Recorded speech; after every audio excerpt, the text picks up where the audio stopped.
اچھا یہ کوئی چند چیزیں ہیں اگر تقدیر نے ساتھ دیا تو آپ لوگوں کو بتا دیتا ہوں. یہ مسائل ہے، مسائل اور مسائل کا سیکھنا بہت ضروری ہے. اور اس کی چند مثالیں ہیں آپ لوگوں کے سامنے رکھ لیتا ہوں. فرض کریں مثال ہے، ایک بندہ ہے، وہ جاتے، کوئی بندہ اس کو کہہ رہا ہے کہ بھائی آپ جائیں گے نا، ہمارے آپ کے پاس گاڑی ہے تو آپ وہاں سے مجھے یہی چیز لے آنا، یہ چینی لے آنا، یا آٹا لے آنا، یا گھی لے آنا، یہ چیزیں لے آنا. تو وہ پہلے سے اگر وہ ریٹ بتا دے نا کہ اب میں نے آپ کو لے کے آنا ہے اتنے ریٹ پہ بتا دے کہ اس ریٹ پہ لے کے آؤں گا، یہ جائز نہیں ہے. ٹھیک ہے، یہ طریقہ جائز نہیں ہے. اگر وہ تو کوئی بندہ اس کو پیسے دے دیتا ہے گاڑی والے کو، ہاں یہ پیسے میں لے لو، میرے لیے سودا لے آنا، خالی آپ نے کرایہ لینا ہوگا، تو پھر اس کا فرض بنتا ہے کہ وہ کوشش کرے کہ سودا اس کے لیے خریدے اور بلا معاوضہ. اگر وہ اس کو یہ کہہ دے کہ آپ مجھے سودا لا کے دے دے، میں آپ کو بطور مزدوری بھی کچھ چیز دوں گا، اگر آپ مجھے چینی لے آئیں گے اپنی گاڑی میں، آپ کو کرایہ بھی دوں گا اور خریدنے کا کوئی صلہ بھی آپ کو دوں گا، فرض کرے آپ کو 100 200 300 500 روپے بھی دوں گا. سودا اگر کافی زیادہ ہو تو وہ مزدوری دی جا سکتی ہے. اگر وہ کہے نہیں میرے لیے یہ سودا لے آؤ، بس خالی آپ نے کرایہ لینا ہے، اور وہ گاڑی والا راضی ہو جائے کہ صحیح میں کرایہ لے لوں گا، باقی ایک اور فالتو پیسے میں آپ سے نہیں لوں گا، مزدوری کے پیسے نہیں لوں گا، تو پھر اس کے لیے چاہیے کہ وہ سودا خریدنے میں کوشش کرے، اس کے لیے سستی چیز خریدے اور معیاری اور صحیح چیز خریدے، اور واپسی میں وہ سامان مال اس کے حوالے کر کے اپنا کرایہ لے لے. مال پھر مہنگا آیا ہو یا سستا آیا ہو وہ تو اس بندے کے اوپر ہے نا، جو اس کے نصیب ہے، جو اس نے پیسے دیے. اگر ایک بندہ دکانداری بھی کر رہا ہے، گاڑی بھی چلا رہا ہے، فرض کرے ہمارے گاؤں میں کچھ لوگ ہیں جو تاکوٹ جاتے ہیں، تاکوٹ بازار ہے وہاں سے سودا خریدتے ہیں. کچھ لوگ اس کو کہتے ہیں بھائی میرے لیے آپ جو ہے نا وہ میرے لیے وہ چیزیں لے آ رہا ہے. اگر وہ گاڑی والا ان سے پیسے نہ لے اور کہہ دے کہ اچھا میں چیزیں لے کے آتا ہوں، پھر یہاں پہ بیع کر لیں گے، جو مناسب ہوگا، جو جس قیمت میں مجھے کچھ وارہ ہوگا تو میں آپ کو دے دوں.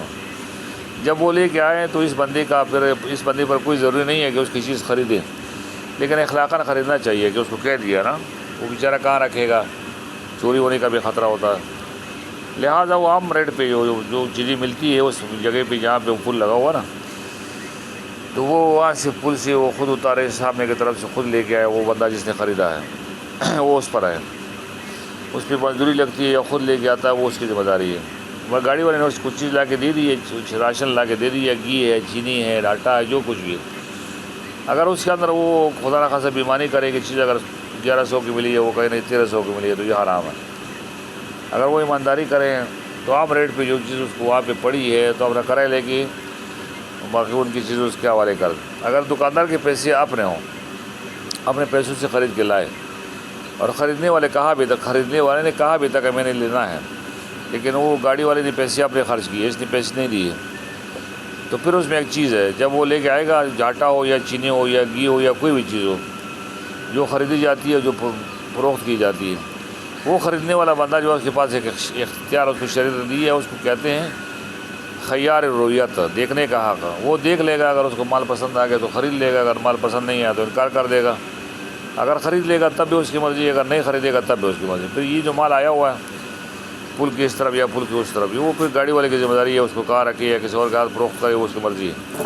وہ بندہ اس کا پابند نہیں ہوگا کہ میں نے ضرور خریدنا ہے. اگر وہ کہہ بھی دینا کہ میں نے آپ کو کہا تھا، آپ نے مجھے کہا تھا لے آؤ، وہ کہہ دے گا ہاں مجھے پسند نہیں آیا، تو اس پر زبردستی نہیں کی جا سکتی، سمجھنے کی کوشش کرے. اس کے علاوہ لوگ کرتے ہیں کہ یہ جو گندم تیار ہو جاتے ہیں نا، جیسے آج کل تیار ہو رہی ہے یا ہو گئی ہے، کچھ لوگ ایسے ہوتے ہیں کہ وہ گندم کاٹتے ہیں، اس کا 10 حصہ لے لیتے ہیں خود اور واقعہ 9 حصے اس کے لیے کاٹ دیتے ہیں. یہ جائز نہیں ہے. ٹھیک ہے، اس کا جائز طریقہ یہ ہے یا تو اس کو نقد دیہڑی دے دے، دیہڑی جتنے بھی بات کر لے، 2000 روپے 1500 روپے میں دن، مطلب گھنٹوں کا بھی خیر ان کے ساتھ کر لے کہ بھائی آپ نے 9 گھنٹے 8 گھنٹے آپ نے گندم کاٹنی ہے، نماز پڑھنا ہے، آپ نے کھانا دوں گا میں، وہ اپنے طرف سے کہہ دے میں کھانا دوں گا یا نہیں دوں گا، یہ اس کی مرضی.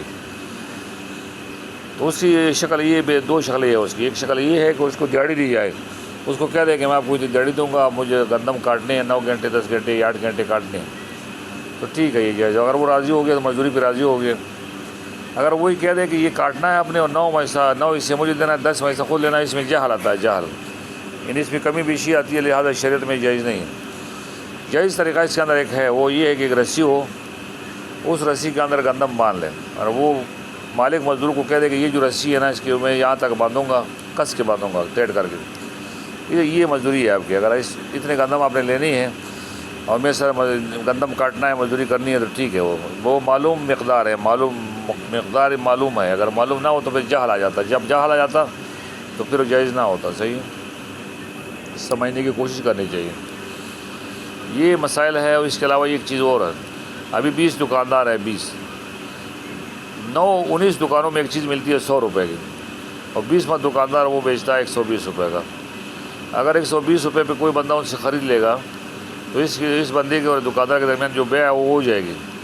لیکن یہ جو جس نے عام ریٹ سے زیادہ 20 روپے لیا نا دکاندار نے, یہ ظلم ہے, ظلم. یہ خیر سے خالی پیسے ہے, اس کے اندر کوئی برکت نہیں ہوگی. بس اگر چیز کی چیز اس نے خرید لیا اس نے بیچ بھی دی, لیکن عام ریٹ سے اس نے مہنگی دی ہے نا 20 روپے. یہ جو 20 روپے سے زیادہ لی ہے نا, یہ ظلم آ گیا. یہ مولانا محمد یوسف لدھانوی شہید رحمۃ اللہ علیہ نے اپنے مسائل اور ان کا حال اس میں لکھا ہے. اور یہ جو میں نے آپ کو مقدار بتا دی تھی رسی کے ساتھ, یہ مفتی رشید احمد صاحب رحمۃ اللہ علیہ جو کراچی میں تھے, ان کے احسن الفتاوی میں یہ مسئلہ لکھا ہے. احسن الفتاوی کا مشہور فتاوی ہے, زیادہ تر اس کے عربی ہے, کم ہے اس کا اردو ترجمہ ہے. صحیح ہے. یہ مفتی رشید احمد صاحب رحمۃ اللہ علیہ نے فتاوی میں لکھا, یہ بات لکھی ہے. احسن الفتاوی جلد کا مجھے نہیں پتہ, 9 جلد ہے وہ. اچھا, ایک اور چیز ہے. ابھی آپ نماز پڑھتے ہو, آپ کے امام کے پیچھے ہو, اتحیات پہ بیٹھ جاتے ہو. امام آپ کا 1 رکعت باقی ہے, یا آپ کے 2 رکعت باقی ہے, یا آپ کے 3 رکعت باقی. امام کے ساتھ بیٹھ جاؤ گے نا, آپ نے اتحیات پڑھنی ہے. اس کے اندر آپ 3 شکلیں اختیار کریں. عبدہ و رسولہ تک پڑھنا کہ نہیں پڑھنا, اس کے اندر آپ 3 شکلیں اختیار کریں. جو سا شکل بھی اختیار کریں گے وہ جائز ہے. شکل اول یہ ہے کہ آہستہ آہستہ پڑھو. یہاں آہستہ آہستہ پڑھ کے نا جب تک آپ عبدہ و رسولہ تک پہنچیں گے تو امام سلام پھیر لے گا. بس آپ پھر جب وہ دونوں طرف سلام پھیر لے گا, آپ اٹھ کے آپ نے بقایا نماز پوری کرو. شکل 2 میں یہ ہے کہ آپ چپ کر کے بیٹھ جاؤ, آرام سے بس چپ رہو. عبدہ و رسولہ تک پڑھ کے نا پھر آپ چپ رہے. 2 شکلیں ہو گئی ہیں.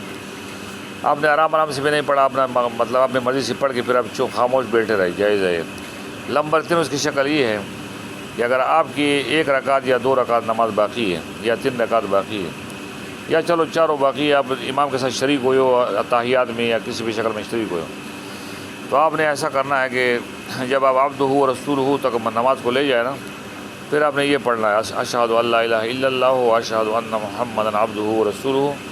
اور اس وقت تک پڑھنا ہے جب تک سلام نہیں پھرتا امام. جب وہ امام کی طرف سلام لفظ منہ سے لے آئے گا, بس آپ ادھر ہی رک جاؤ, اس کے آگے نہ پڑھو. یہ بھی طریقہ دارالعلوم دیوبند جو ہے نا, فتاوی دارالعلوم دیوبند نے لکھا ہے. مفتی عزیز الرحمان صاحب رحمۃ اللہ علیہ نے یہ طریقہ لکھا ہے. صحیح. تو یہ ایک چیز, آپ ایک بندے کے ساتھ ایسا کرتے ہو کہ آپ کا کوئی بیل ہے, یا بھینس ہے, یا کٹی ہے, کوئی بھی بیل کا بچہ ہے, آپ کس سے کہتے ہو یار یہ مجھ سے خرید لو, آپ کے پاس جو ہے نا کمی بیشی کے ساتھ مجھے دے دینا. پھر وہ بندہ آئے گا, یہ دیکھے گا, ساتھ لے کے جائے یا نہ لے کے جائے, دیکھ لے گا. پھر آپ اس کے ساتھ جائیں گے.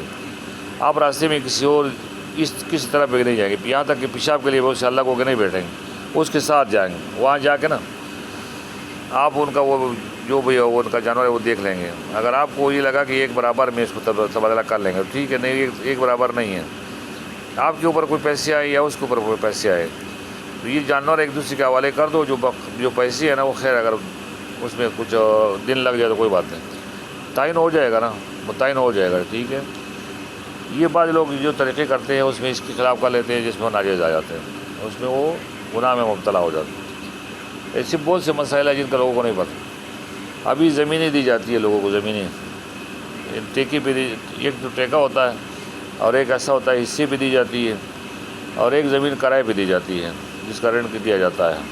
اور عمومی طور پہ ہر سال کے بعد ایک بار دیا جاتا ہے. سال کے بعد 2 فصلیں ہوتی ہے, اور سال کے بعد اس کا کرایہ دیتے ہیں.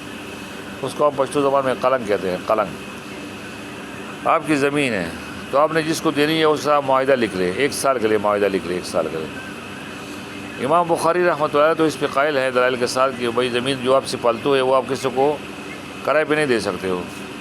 البتہ یہ کہ جو زمین آپ کی پالتو ہے بنا میں خدا کسی غریب کو دو تاکہ وہ استعمال کرے. لیکن اور جو باقی امام ہے وہ اس کی قائل ہے کہ آپ کرائے بھی لے سکتے ہو.